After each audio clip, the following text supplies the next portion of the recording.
నమస్తే అండి, నా పేరు రాజశేఖర్.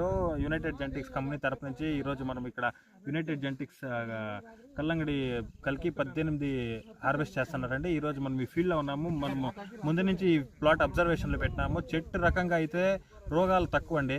మళ్ళీ యూనిఫారం ఫ్రూట్ సెట్టింగ్ ఉండడం వల్ల కాయ కూడా మనకి యావరేజ్గా 4 నుంచి 6 కేజీల దాకా కాయ వచ్చిందండి. మళ్ళీ కట్ చేసి తిన్నాక కూడా కాయ ఎక్కువ స్వీట్నెస్ మళ్ళీ క్రిస్పీగా ఉండడం వల్ల తినడానికి బాగుందండి.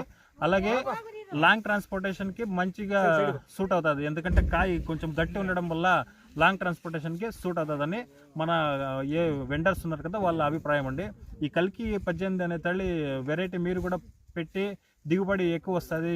ఇప్పుడు సరాసరిగా మనకి పర్ ఎకర్ 22 నుంచి 24 టన్ను వచ్చిందండి కల్కి 18 దిగుబడి. సో నేను వేరే రైతులకు ఏం చెప్తానంటే, మీరు కల్కి 18 అనే హైబ్రిడ్ని వేస్తే మీకు మంచి లాభం ఉంటుందని మేము మీకు చెప్తున్నాం. ధన్యవాదాలు.